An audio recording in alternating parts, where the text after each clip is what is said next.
Olá, pessoal, sejam muito bem-vindos a mais um Vita Talks. Eu sou a Cris Krum. Eu sou a Leite Poerski. E hoje nós temos a honra de receber aqui o Dr. Luiz Alberto Pereira, endocrinologista, carinhosamente conhecido como LAP, e que ele vai nos explicar depois por quê.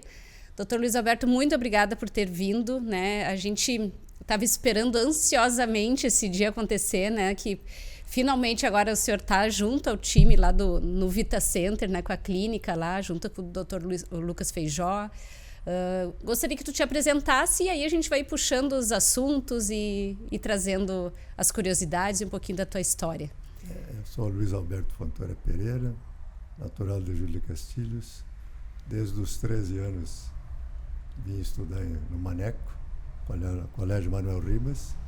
Depois fiz a faculdade de medicina aqui e em seguida fui para o Rio de Janeiro, pela PUC do Rio, e no Instituto de Endocrinologia, Luiz Capriglione, fiz a minha pós-graduação e mestrado. E depois vim para Santa Maria, entrei na UFSN como professor, onde eu trabalhei 42 anos. Há 10 anos me aposentei da Universidade Federal e passei a lecionar na UFN, no curso de medicina da UFN, onde eu dou a parte de fisiologia endócrina para o segundo semestre e participo com outros colegas, o Dr. Máquina, a doutora Sala,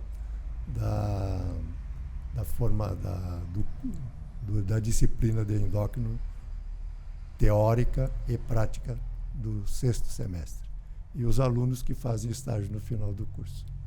Isso que 40 horas semanais? 40 horas semanais. semanais. E mais clínica? Mais o consultório. E a formatura na medicina foi em que ano aí? Vamos relembrar os números. Em 1970. Olha só. Recente. Que legal. Eu fui eu participei da 12ª turma. Naquele tempo era faculdade, não era curso. Não era por semestre, era por ano. Né? Que legal. E hoje, além disso, né, a gente sabe que o senhor é super ativo também na parte de ir para o campo, né?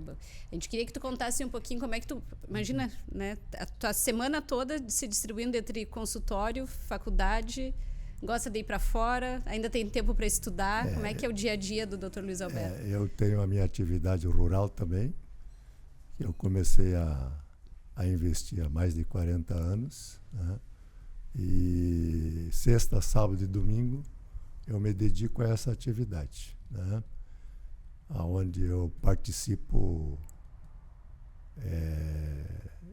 em todas as atividades, menos de lavoura, né? Mas de campo e andar a cavalo é a minha terapia, né? Eu sempre mexo às vezes com os alunos, às vezes eu projeto um cavalo na aula e eu digo, aqui está o meu psiquiatra, né? Porque ali a gente parece que se renova com essa atividade. Então a gente, além de lecionar, transmitir a experiência, o conhecimento que a gente tem na faculdade, eu tenho meu consultório onde atendo meus clientes e consigo ainda gerar emprego, gerar renda, né? E produzir proteínas. Né? E legal. Sobre a escolha, doutor, da endocrinologia, né? Queria que o senhor compartilhasse um pouco como que se deu, como que o senhor foi para essa área.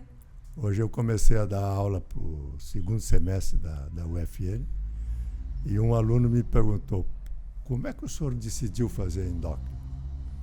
Eu digo, foi na segunda aula do curso. Na verdade, foi a primeira aula que a gente teve, mas foi a segunda reunião dentro das aulas. Né? Eu me encantei com o professor Alberto Schmidt, né? Que era professor da histologia, e naquele ano ele fez uma revisão muito profunda da endocrinologia. E na primeira aula eu praticamente decidi que eu ia ser endocrinologista. Olha que bacana. E já que o senhor está tanto tempo, né, aí no mercado e estudando muito, mudou muito a endocrinologia de uns anos para cá? A endocrinologia do meu início se resumia a hipotálamo, hipófise e as glândulas que dependiam do estímulo da hipófise, tireoide, suprarrenal, as gônadas, né? Hoje, a gente sabe que músculo produz hormônio, que o tecido adiposo produz hormônio, que o intestino produz hormônio, que o coração produz hormônio. Então, o leque abriu e parece que cada dia abre mais. Então, a gente tem que estar sempre estudando. É quase impossível saber tudo. Por isso que hoje já existe o especialista em tireoide, especialista naquilo, né? Mas a gente tem uma noção geral da endocrinologia. Ela é muito ampla hoje. Sim.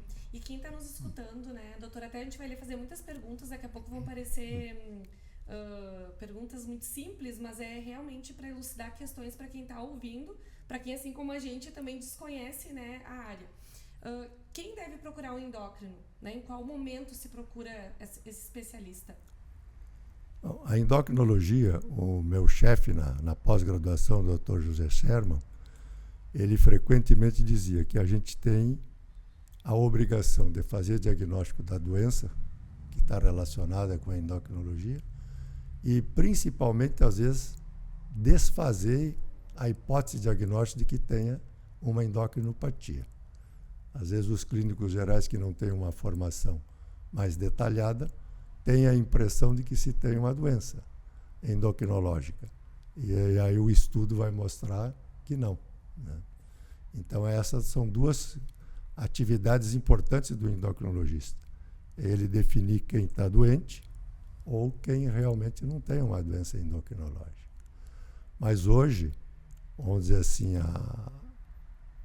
o número mais importante de clientes dentro do consultório do endocrinologista vai depender um pouco da área que ele se dedica, né? Hoje existem as subespecialidades, mas, em geral, a gente tem o diabetes como uma doença mais incidente, a obesidade, que é um problema do século, né? E as patologias da tireoide, que são bem prevalentes, né? Praticamente 13% da população, predominantemente feminina, tem patologia da tireoide. Então, essas seriam hoje o que domina. Mas tem crescimento, né? Tem problemas de puberdade, tem problemas de fertilidade, tem problemas de, por exemplo, tumores de hipófise, tumores de tireoide, além da disfunção do hiper e do hipo, tem os tumores. Tem problemas da glândula suprarrenal, né? A gente tem muitas patologias. Tem por exemplo, uma patologia que é importante, que não é tão incidente, mas que é muito marcante quando surge, são problemas da malformação dos hormônios adrenais no período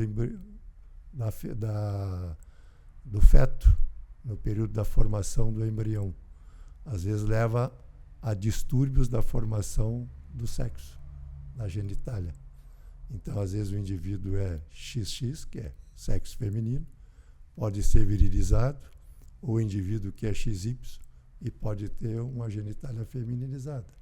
Então, esses são problemas importantes, onde entra os distúrbios da formação dos hormônios da suprarrenal. Também é uma patologia importante.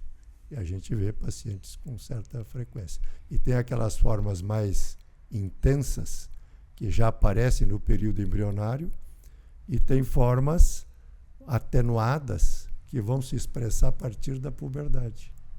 E aí a paciente pode ter ou irregularidade do ciclo, ou surgimento de pelos, ou de acne, ou queda de cabelos. São sinais de distúrbio dos hormônios androgênicos, né? Então, esses são dados importantes, frequentes, não do dia a dia, né? Mas eu, por exemplo, que eu vi de defeitos da suprarrenal, eu acho que nesses 52 anos que eu trabalho, eu devo ter visto no mínimo uns 60 a 80 casos, né? E até agora que o senhor está comentando essa questão hormonal, a gente estava falando antes, né? Hoje está um pouco na moda, digamos assim, a reposição hormonal né? E aí a gente escuta que uma amiga está tomando, aí tu já acha, tá, mas será que eu estou fazendo errado, que eu não estou tomando, né? Como é que O senhor vê hoje isso acontecendo, né? E até para instruir quem está nos escutando. Esse é um aspecto prático e que tem hoje uma tendência de mídia, de propaganda, né? De que usar o hormônio é importante para a vitalidade, para o bem-estar, para a libido, né? Mas a reposição hormonal hoje, neste sentido, há dentro da própria área da endocrinologia da sociedade brasileira uma crítica negativa, né? Porque o uso do hormônio masculino na mulher, ele vai acabar gerando o surgimento de pelos, engrossamento da voz, acne, né? Então, a reposição hormonal natural, estrogênica, também tem um período, né? Que é início da menopausa até 10 anos, né? E desde que geneticamente não tenha uma contraindicação pelo histórico familiar da paciente. Então, hoje, esse acompanhamento, até porque a gente vê muitas vezes vindo através da ginecologista, né, a indicação e tal. O ideal é procurar a ginecologista, daqui a pouco tu identifica que tem alguns problemas, digamos assim, exato. Que tu gostaria de amenizar, e se ela tem essa indicação de reposição, seria buscar um endócrino para fazer uma investigação e uma indicação ou não desse caminho. Não, eu não acho que seja necessário consultar o endócrino, né? A reposição hormonal, a gente, em geral, deixa para o ginecologista, né? Quando se fala em reposição, estrogênio e progesterona.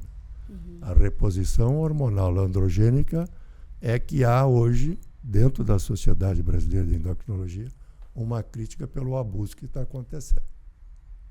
Isso se deve muito à questão, por exemplo, da academia, alguma coisa nesse sentido? Bom, em academias há um estímulo muito grande para o uso, né? Sim.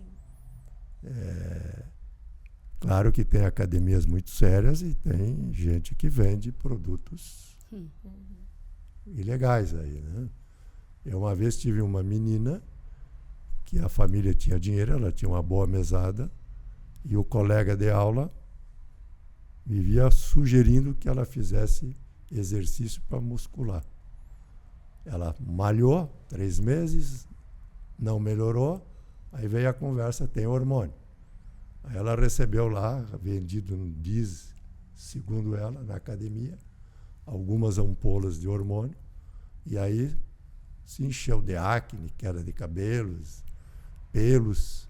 E a mãe me perguntou, o senhor não vai denunciar, doutor? Eu digo, mas quem pode denunciar é a senhora, porque eu não estou só ouvindo a história aqui, né? Uhum. Então, a gente não sabe, eu não sei nem que academia foi, né? Uhum. Mas isso já aconteceu. E eu já vi, há não muito tempo, uma moça me consulta, porque a voz estava muito grave, porque ela estava malhando e tomou hormônio, e aí ela ficou muito desconfortável, porque a voz ficou muito grave. Uhum. Mas agora não tem condição de mudar a tua corda vocal, né? É difícil reverter o quase é difícil. Olha só. Né? Corda vocal, sim. Interessante isso. Então, esses aspectos, porque também altera a morfologia da cartilagem tireoide, né? O homem tem o pomo de Adão, é uma ação da testosterona, aumenta o diâmetro da cartilagem internamente, isso dá uma voz mais grave, né? Uma ressonância maior, né? Então, a mulher não tem essa característica, vai tomar o hormônio e vai desenvolver. E a corda vocal também vai aumentar o volume e vai acontecer. Esses dados são depois sem recuperação. Uhum. Isso, claro que é uma dosagem, digamos, na situação academia, né? Aí depois a gente vai para uma situação intermediária, digamos assim, que é essa questão mais dentro da ginecologia, né? Que às vezes o pessoal tem buscado num sentido assim de se sentir mais com mais energia ou tá mais irritado ou com falta de libido. Eu acho que tudo isso que tem... porque a gente nota esse uso sendo não mais tanto na academia até, né? Eu acho que até na mídia, assim, a gente tem visto muito essa questão mais como qualidade de vida, né? De bem-estar, enfim. Esse é o preço que às vezes vai surgir do uso a longo prazo, né? 1, 2 aplicações, implantes, não vai ter grande problema. Mas vamos usar mais longo prazo, Pode certamente ter o mesmo... vai ter excesso de hormônio sim. masculino, pode ter os efeitos. Porque essa dosagem de academia que eles fazem mais forte, dá não, esse efeito de musculatura, né? Mas a longo prazo dá...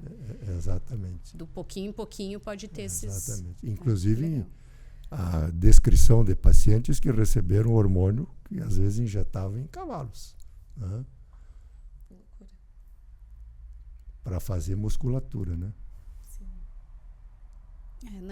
E é um assunto que é legal de a gente trazer porque é muito pouco explorado. Mas né? a Sociedade Brasileira de Endocrinologia hoje, ela está num trabalho muito sério, crítico a esse comportamento de abuso de hormônio masculino. Tem que deixar bem claro isso. Eu, habitualmente, só receito hormônio quando está deficiente. Né? Porque o hormônio masculino da mulher, o principal, não é testosterona. É o hormônio que a suprarrenal produz.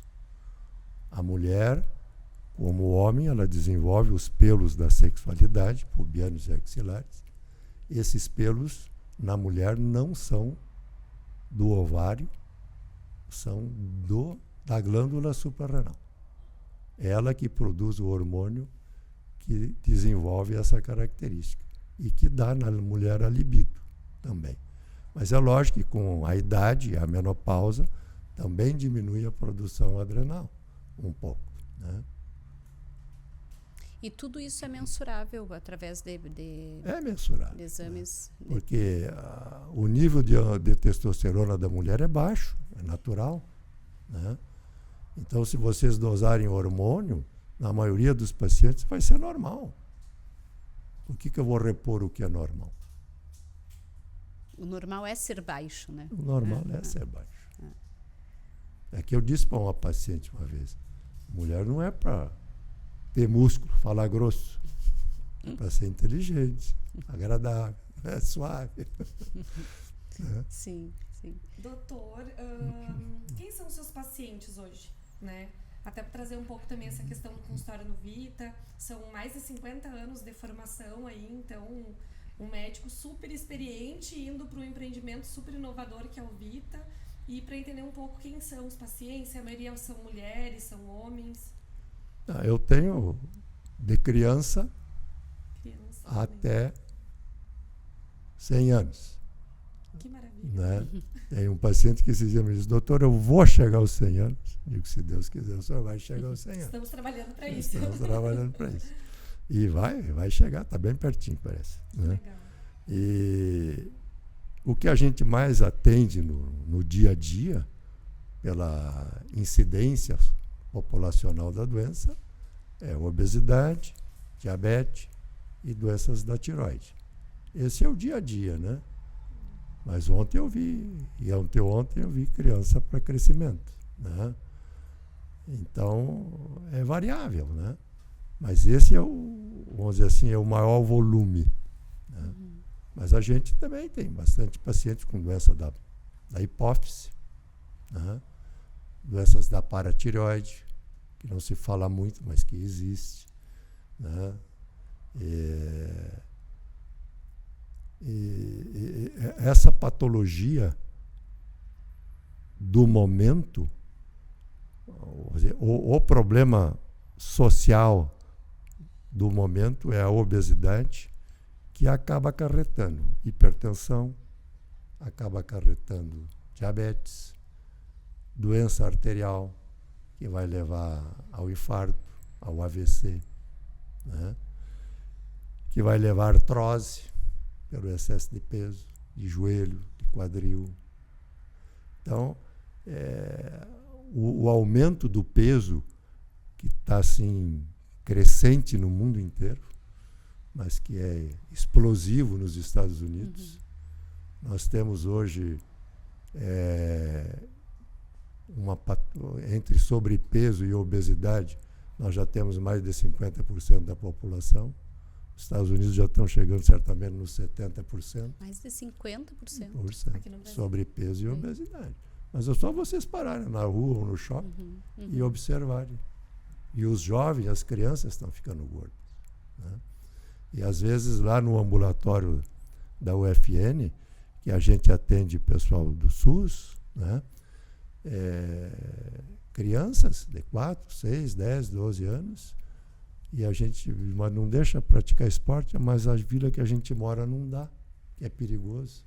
Então eles deixam a criança dentro de casa, com videogame ou com o celular, e comendo toda hora, né? Porque não dá para sair para a rua, porque tem droga, porque tem problema de risco, né? De atentado até sexual. Então o social hoje é um problema também que acaba multiplicando esse comportamento mais tensional, e a tensão leva a mais comida, né? Doutora, o senhor trouxe essa questão aí também do crescimento, né? Eu até tive uma amiga na época da escola que teve problema de crescimento, e era engraçado, né? Porque a gente percebia que ela não se desenvolvia e a mãe e a família negava. Eu imagino que isso seja meio que praxe comum, talvez. Todo mundo dizia, não, mas ela é baixinha, não, mas ela não tá acompanhando o desenvolvimento das crianças da mesma faixa etária. Quando que uma mãe deve se preocupar com isso? Existem, por exemplo, doenças do crescimento. A gente tem que avaliar o histórico genético da família. Esse é o primeiro ponto. Doenças vão ter características bem específicas. Quem tem doença da tireoide congênita, que a tireoide ela inicia na língua, lá atrás na base, e desce para o pescoço.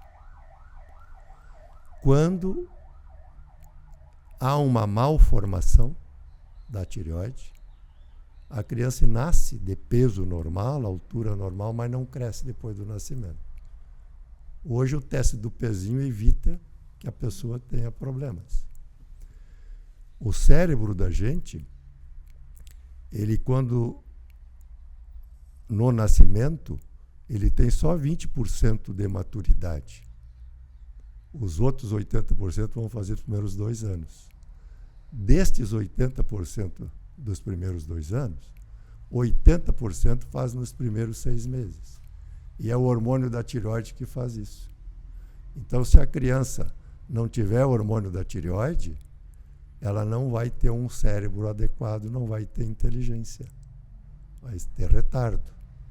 Hoje, o teste do pezinho, que é realizado em todas as crianças que nascem, evita que ela não seja tratada no momento correto. Então, a criança que tem hipotireoidismo congênito não cresce a partir do nascimento.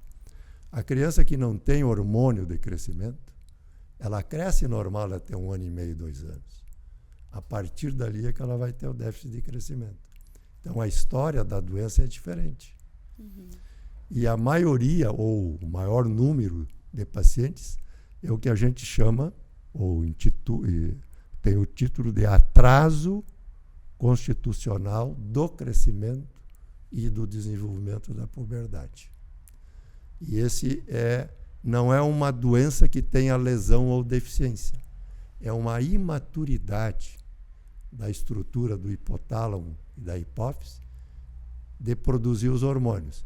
Eles deviam produzir os hormônios numa frequência e numa amplitude, e eles vão produzir numa frequência muito lenta e numa amplitude muito baixa. A natureza se previne atrasando a idade biológica, que é a idade do osso, a idade óssea, que a gente vê radiologicamente. A criança tem 5 anos, tem 3 de idade óssea. Tem 12 anos, está com 8 de idade biológica. Quando atrasa a idade biológica, ela preserva a recuperação futura. Entendeu? E quem determina quando vai começar a puberdade não é a idade cronológica, é a idade biológica, que é a idade óssea. É ela que se comunica por hormônios com o hipotálamo e determina que ali vai começar a puberdade. Se eu tenho 12 anos e a minha idade óssea é 8 anos, eu vou continuar pequeno perto dos outros que já estão, as meninas já estão se pintando, falando em namorado, os guris já estão lá jogando futebol, forçudo e não sei o quê, e aquele está pequenininho, né? Nem querem que ele ande junto com o grupo. Sai daqui, ô piocha, vai para casa. Né? Essa minha amiga sofreu muito bullying. Bullying é o que sofre. E era até curioso, porque a gente era uma fase que a gente, bem isso aí, a gente tinha 12, eu não lembro a idade óssea, mas eu imagino que era de uns 8 anos. E a gente saía vender rifa, aquela coisa de colégio, e todo mundo... Gente, essa criança, a oratória deu uma... Mas ela não era criança pequenininha, ela era da nossa idade. Ela tinha desenvolvimento o cérebro estava igual, claro. Né? E daí eu sei que ela iniciou um tratamento na época e tudo, e o útero ele ficou infantil, ela acabou não menstruando, né? Foram coisas bem pesadas para uma adolescente, né? Mas então ela não era só atraso. Acho que tinha outras Essa outra tinha outra porque patologia. Porque se for atraso, em algum momento ela vai desenvolver e vai... Vai, mas hoje a gente tem recurso que a gente dá uns aceleradinha. Uma acelerada e eles melhoram muito rápido. Eu me lembro de um menino de Lajeado, que eu brincando com ele e a mãe dele, eu chamava ele de bicho feio. E esse menino estava sempre muito abaixo do canal de crescimento, bem abaixo, como se tivesse ausência de hormônio de crescimento. Mas o estudo mostrou que ele tinha. E ele ficou lá no percentil 75, que é lá bem alto. Né? Então, é interessante que eu não conheci nunca o pai dele. E esses dias veio uma cliente e eu sempre pergunto quem encaminhou. Diz o barbeiro de Estrela. Eu digo, barbeiro de Estrela? Sim, o senhor tratou o filho dele, o senhor chamava de bicho feio. Aí é que eu fui me dar conta quem era. Né? E também existe, né, doutor, a questão, o contrário disso, né? Tanto que nós, tem uma conhecida também que até para mim foi bem inusitado, viu o contrário. Ela que se desenvolveu demais, ela cresceu além do normal naquela idade, na adolescência também.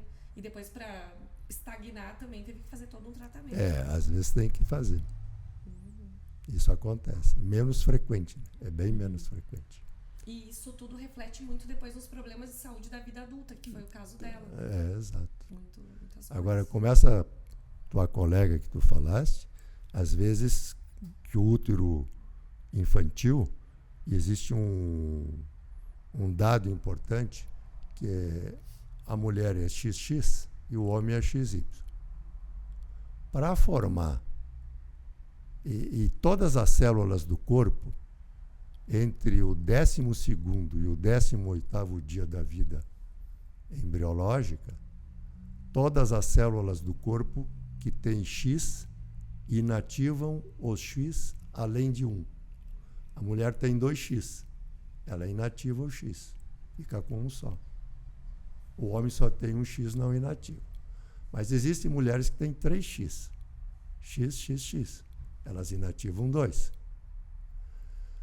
E para formar ovário, é necessário os 2X ativos. E aí é que vem um dos enigmas da natureza. Como forma o ovário se precisa 2X, se entre o 8º dia e o 18º, desculpa, todos os X foram inativados, menos um. Um ficou ativo e os outros ficaram inativos. Então, a providência divina fez com que as células que vão formar gametas, tanto masculino como feminino, apareçam na embriologia só depois da 3ª semana da vida embriológica. Naquele momento que se chama o fenômeno da lionização, que inativa um X, não existe gametas, as células que vão formar gametas. E o interessante é que elas se formam, elas surgem no tórax, no mediastino. E elas têm que migrar até o dorso do feto, onde forma a gônada. Né? E nessa migração, elas vão da 3ª semana até a 6ª. E quando se forma a gônada, que vai ser ovário ou vai ser testículo, ela não sabe o que vai ser, ela é ambivalente. E ela tem uma parte externa e uma parte interna. A interna vai formar testículo e a externa, a exterior, vai formar o ovário.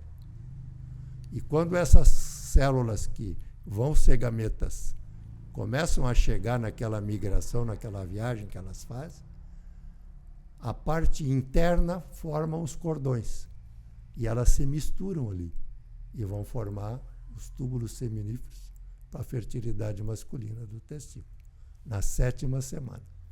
Se na 7ª semana não existe Y, não existe genes que produzam uma proteína chamada antígenos HY, que vai obrigar essa parte mais central, medular, a desenvolver testículo.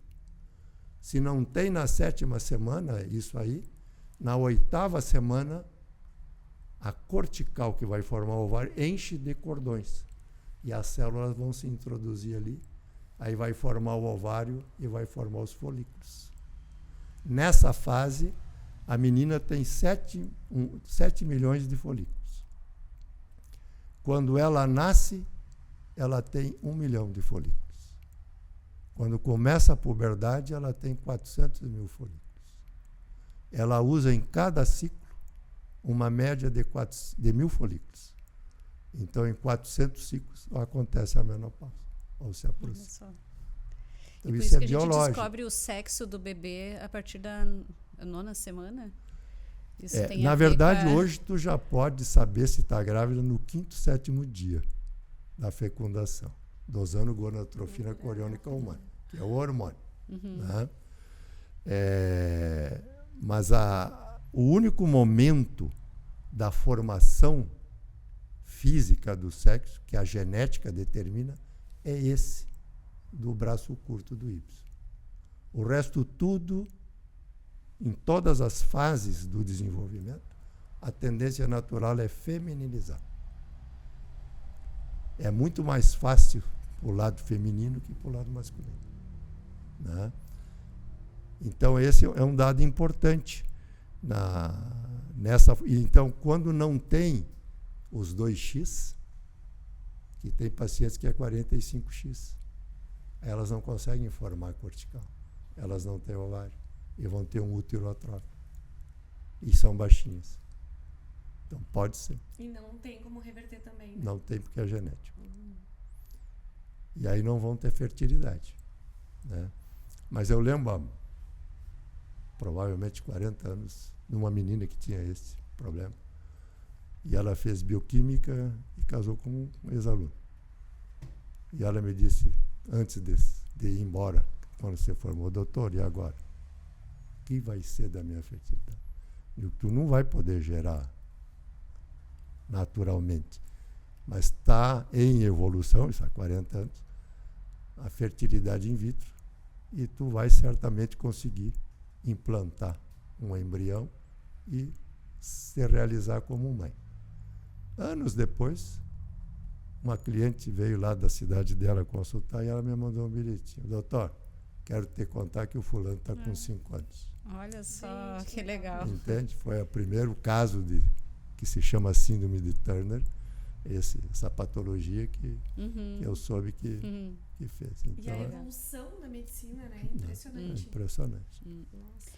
Não, e eu brinco, se eu vejo o senhor contar, né? E eu tenho o caso do Dr. Rômulo Castanha em casa também, né? Como vocês acompanham e como...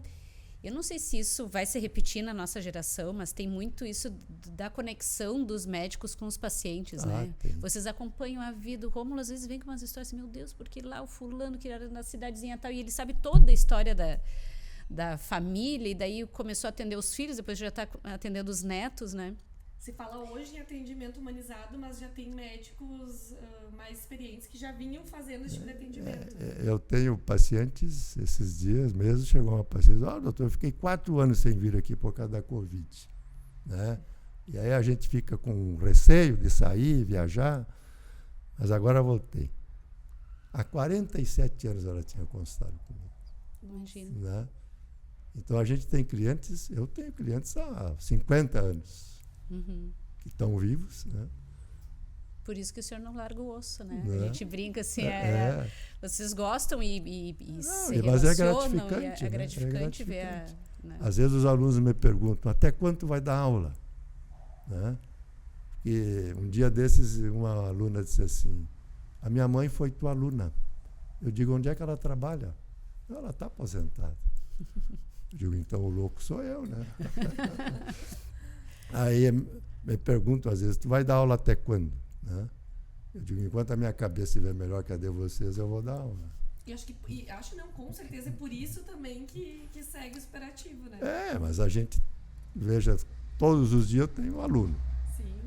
Aluno que discute, que lê, que viu, que tem dúvidas. Né? Eu leio todos os dias, eu leio. Antes de dormir, no trabalho eu leio quase sempre. Né? Então a gente está sempre em atividade, vendo o paciente, sempre que posso vou a congresso, né? Agora com a Covid aí deu uma pausa nas atividades de congresso, né? Mas essas suas leituras, até puxando um pouquinho diárias, é sempre assuntos técnicos? Como é que... Eu digo assim, eu tenho um prejuízo da literatura geral, porque senão eu não estudo medicina, né? Mas eu também leio algumas coisas. Mas eu tenho lá umas 3, 4 revistas que eu considero de ótimo padrão, que eu estou sempre lendo os artigos que eles publicam. Hoje a gente tem a vantagem, né? Às vezes vai sair o mês que vem, mas já tenho acesso ao artigo que está sendo publicado. Então isso é uma vantagem que no meu tempo de estudante não tinha, né? Eu lembro que quando eu fiz o meu trabalho de mestrado, eu fiz 2 ou 3 viagens para o Rio para conseguir artigos para poder desenvolver o trabalho. Eu ia lá, selecionava o que eu queria, pagava a secretária da biblioteca e dali a 2, 3 meses ela me mandava os artigos com xerox. Imagina. Não tinha o que se tem hoje, né? Então, hoje o aluno tem muito mais facilidade, o médico, o profissional de qualquer área, né? Sim. E como é que o senhor vê o aluno, né, nessa evolução aí do... Né, porque, imagina, na universidade o senhor deu aula lá também, né? Na Federal dei 42 anos. Imagina, então, como é que tu vê essa... Como é que hoje está o aluno? Ele está indo atrás, né? A gente sempre fala que as novas gerações têm outro ritmo, né? Como é que tu enxerga a questão da educação? Eu, nesses últimos 10 anos, eu não tenho uma ideia da Federal, porque eu saí de lá. Então, não posso fazer comentários a respeito, né? Mas aqui na UFN, eu posso dizer que a grande maioria dos alunos eu considero bem dedicados, bem atentos. Raros são mais moderados, assim, mais desligados, né? Até porque é um curso caro, né? Então, eles são interessados, né? Mas eu digo para eles sempre que o aprendizado é repetição. Quanto mais eu estudo, mais eu aprendo. Eu aprendo sempre, a gente nunca sabe. Eu lembro de uma frase do Newton Isaac, que ele disse que o conhecimento é como uma gota d'água no oceano. O oceano é feito de infinitas gotas. O que seria o oceano sem uma gota? Sem as gotas, né? Então, o conhecimento não cessa nunca. A minha primeira aula no curso de medicina, que o Dr. Shafik deu, ele chegou no quadro e pôs um ponto no quadro. E ficou olhando para os alunos, rindo, meio sarcástico. O que é isso? Um mais atrevido dizer um ponto, né? Diz, não, isso é tu. O teu mundo é tão pequenininho que tu só sabe o que tem no contorno dele. Agora o teu mundo de conhecimento vai começar a abrir o leque. Quanto maior for essa esfera aqui, mais tu vai ter que aprender. A gente não é o oceano e a gente não aprende nunca tudo, né? Então a gente tem que está sempre estudando, sempre se atualizando, tentando, né? Sim. E hoje é tão amplo o nível de conhecimento que é muito difícil se manter atualizado. É muito difícil. Acho que todas as áreas, né? Em todas as áreas. A gente, a comunicação, marketing digital é muito frenético também nesse ritmo. E hoje eu tenho dito para os alunos que quando eu me formei, era a informação, que continua preciosa hoje, o exame físico, que continua precioso, e a gente deduzia, porque não tinha nem imagem. Hoje tu tem uma metodologia de imagem extraordinária, e aquilo que era superficial, hoje a gente tem que entrar para dentro da célula, é a biologia molecular.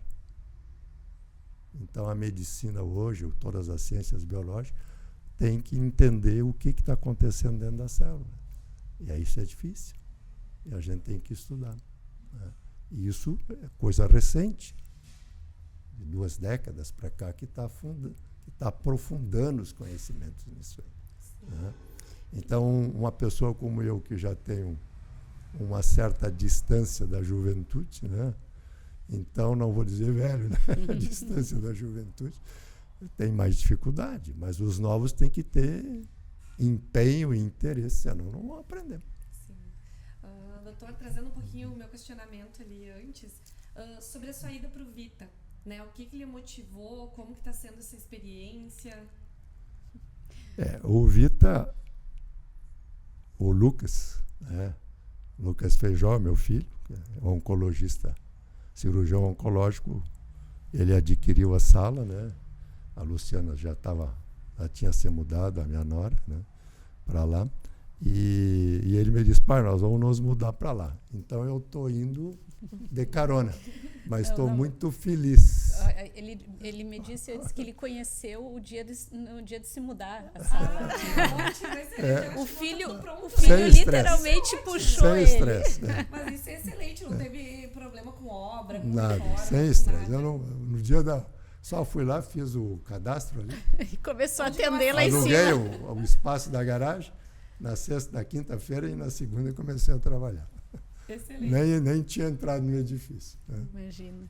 E está sendo bacana? Como é que Muito está sendo bom. a tua experiência lá? A minha experiência, e os clientes estão maravilhados. Né? O prédio é moderno, diferente, né? E isso dá um impacto. Né? E a estrutura toda do prédio, né? Eu acho que é o único prédio, não sei se tem outro em Santa Maria, que tem essa tecnologia, né? Então, até eu me surpreendi, porque eu sabia que ele era moderno. Mas estava curioso para ver, né? Mas vou deixar a curiosidade para o dia que eu vou começar. Que legal. Está muito bom, eu estou muito feliz. Que legal. Não, e a gente fica super honrado assim, de trazer, né, um profissional do teu calibre, né? A gente brinca, assim, a gente nota que o Vita, ele teve muita... A nova geração, né, gostou, até por isso, por ser um prédio diferente, que ele não tem cara de prédio voltado para a área de saúde. Então, tem muitos profissionais da área que estão buscando ali, que estão começando essas carreiras, né? Mas, para nós, é uma alegria, assim, saber que tem profissionais, né, com o teu conhecimento, com a tua história ali, para trazer força para esse time e para inspirar, né? Eu acho que o nosso podcast, a gente disse, não, tem que fazer. O Lucas e a Luciana disseram, vocês têm que puxar o Luiz Alberto, tem que contar a história dele, porque é bacana, né, de trazer isso. E até aproveitando agora, né, que eu falei da história, só para trazer um pouquinho, tu como, né, família, tem a esposa, tem os netos, os teus pais te estimularam a medicina, como é que foi um pouquinho dessa... O meu pai era ruralista, né? Nasceu em 1898. Quer dizer, nem chance de estudar não teve, né? E meu pai casou 2 vezes. O primeiro matrimônio, ele perdeu a esposa num problema de parto daquela época. E depois ele ficou 9 anos viúvo, casou de novo, e onde tem 4 filhos, né?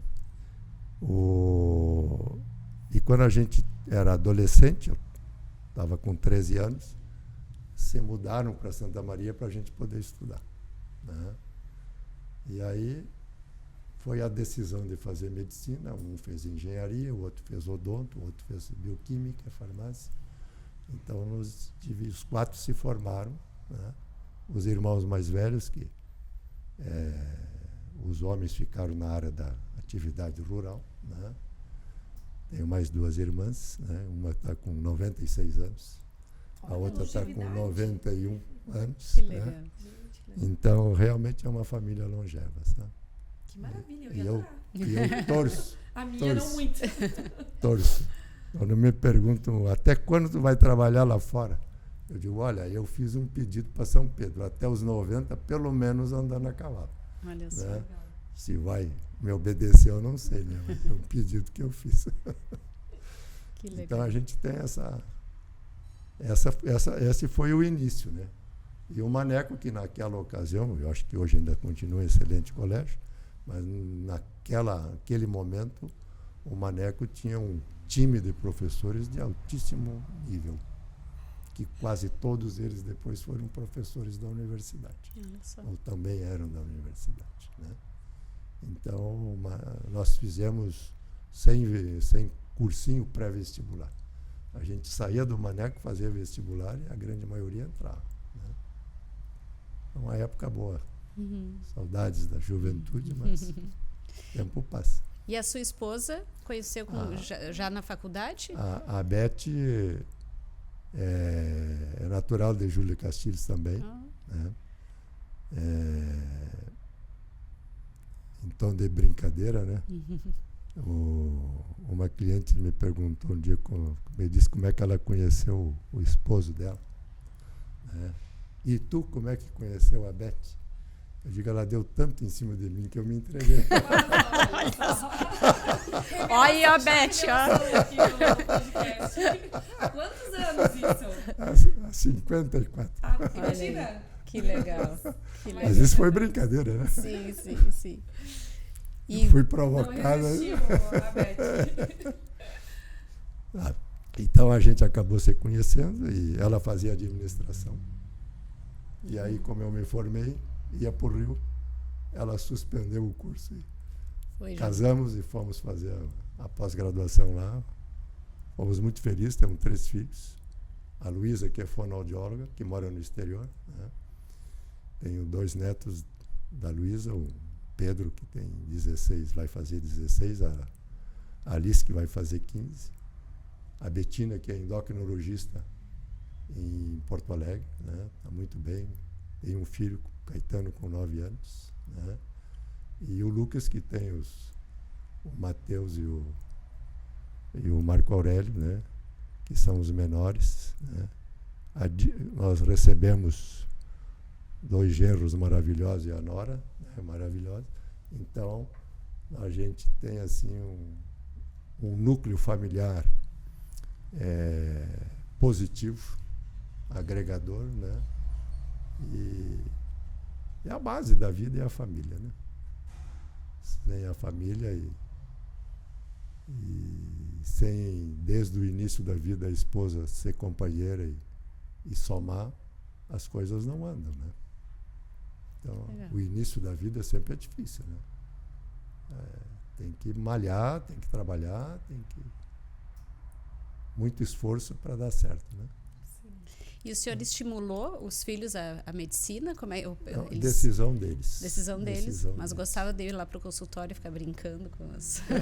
Mas eles que decidiram. O Lucas até me dizia que ia fazer direito e eu achava que ele estava fazendo direito, ele estava fazendo medicina. Né? Que legal. Perfeito, doutor Luiz Alberto. Muito obrigada, né? Eu acho que a gente conseguiu trazer vários assuntos, acho que vai ser super importante o pessoal escutar, né? Convidar aí quem está nos escutando, compartilhar esse conteúdo, porque eu acho que tem bastante informação, né? E é isso, a gente escutando o senhor falar, a gente vê que parece que a endocrinologia é a base de tudo, né? E eu acho que é, né? A gente diz que todas as outras doenças, né? A endocrinologia, ela é uma especialidade, vamos dizer assim, é um ramo da medicina, um componente da medicina, que se relaciona com todas as estruturas. A área cardíaca, neurológica, né? renal, né? Então, hoje, não tem como separar. Na própria traumatologia, o esqueleto tem uma relação muito forte com a endocrinologia, né? A musculatura. Hoje, a gente sabe que o músculo que trabalha de rotina produz mais de 100 hormônios. Esses hormônios são importantes para a regulação de várias funções no organismo. E uma delas, que se chama irisina, um desses hormônios, para a memória. Tem uma ação muito importante na prevenção do Alzheimer. Por isso que quando se diz o que se faz para prevenir Alzheimer, exercício, atividade física. Isso é muito importante. E a velhice começa na perna, né? Quer dizer, eu tenho que ter músculo para ter qualidade de vida, para ter independência, né? Depois de velho, para poder tomar banho sozinho, caminhar sozinho, levantar da cadeira, me vestir sozinho, sair da cama sozinho. Isso depende de músculo. E músculo tem que trabalhar antes de ficar velho. Tem que manter, né? Não pode deixar para a última hora. Essa é uma mensagem que eu acho muito importante, porque as pessoas hoje são muito acomodadas, né? Se aposentam e sentam na frente da televisão e não fazem mais exercício. E isso determina o surgimento de muitos problemas. Excelente, um baita corte ali. Gostei. Eu já estou focada há quase um ano, então... Pelo menos agora eu tenho feito uma série de exames, mas é uma coisa que os médicos estão me poupando. Ah, tem que ir pra academia. Não, já tô. Esse check eu já dei. Né? Que legal. Não, tem muito conteúdo. Poderíamos ficar, acho que mais uma hora aqui. Com certeza teria muita coisa para falar. Mas o Marcos está nos dando ali. Mas está muito bom, Dr. Luiz Alberto. Muito, muito obrigada mais uma vez. Se tu quiser dar um recado aí pro pessoal. Eu agradeço a vocês, né? O carinho de vocês convidarem, né? E a vida da gente tem que continuar, né? Claro. Isso aí. E vamos colocar aí esse podcast para os netos, para todo mundo escutar e conhecer um pouquinho mais da tua história. Tá bom. Eu também agradeço. Muito obrigado. Muito obrigada. Até mais, pessoal. Até o próximo episódio. Tchau, tchau.